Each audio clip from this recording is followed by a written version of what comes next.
নমস্কার বন্ধুরা, আজ আমরা চলে এসেছি বারাসাত উৎসব দেখতে। এই বারাসাত উৎসব অনুষ্ঠিত হচ্ছে বারাসাত চাপাডালি মোড় থেকে টাকি রোডে শতদল সংঘের মাঠে।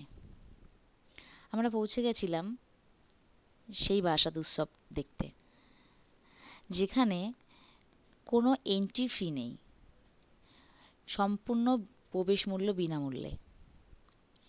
যেটা অনেক মেলাতে আমরা লক্ষ্য করেছি 20, 25, 30 টাকা প্রবেশ মূল্য দিয়ে আমাদেরকে সেই মেলায় প্রবেশ করতে হয়, কিন্তু এটা সম্পূর্ণ বিনামূল্যে প্রবেশ। এখানে বিভিন্ন স্টল আছে, যেমন বিভিন্ন বাসনপত্র, এগুলো 50 টাকা করে দাম প্রত্যেকটি আইটেম। বাসনপত্র আছে, বিভিন্ন কসমেটিক্স আইটেম আছে, বিভিন্ন খেলার আইটেম আছে, অনেক কিছুই আছে।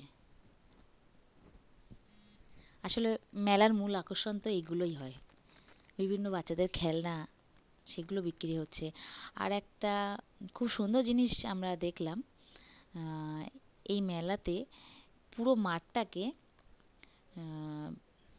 প্লাস্টিকের কার্পেট দিয়ে বিছিয়ে রাখা, যাতে দেখুন এগুলো, যেগুলো মানুষের হাঁটা চলার ধুলোবালি না লাগে বা কাদা না লাগে।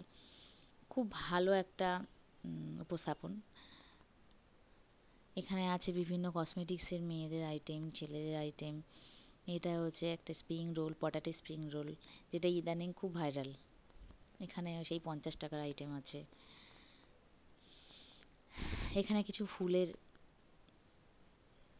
আইটেম আছে, এগুলো পাওভাজি, বিভিন্ন চিকেন আইটেমের স্টল, বিভিন্ন খেলনার স্টল।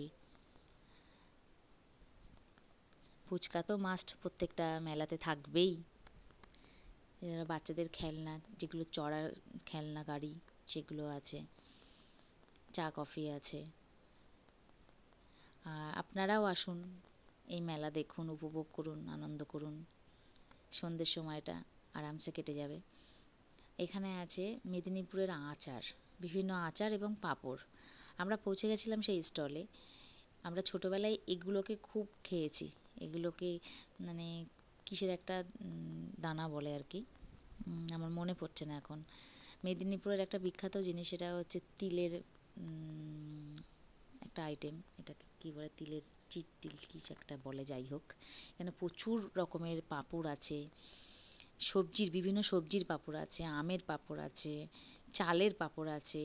চালের 2 রকমের পাঁপড় আছে, একটা চাল যেটাকে প্রসেস করে মানে ব্লেন্ড করে করা হয়, সেটা তো আছেই। তাছাড়াও আর একটা আমরা দেখলাম নতুন আইটেম, সেটা হচ্ছে মানে চালটা গোটাই রয়েছে কিন্তু ওটাকে প্রসেস করা। বিভিন্ন বাদাম, বিভিন্ন মিষ্টি।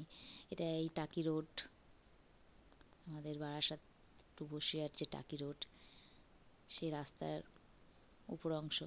এটা এন্ট্রি গেট। আপনারাও আসুন, আশা করি ভালো লাগবে। এটা সেই রাস্তা, এবং এর বাইরেও কিছু স্টল আছে। কিছু মানুষ এই স্টল দিয়েছেন, হয়তো তারা ভেতরে জায়গা পাননি, তাই বাইরে স্টল দিয়েছেন।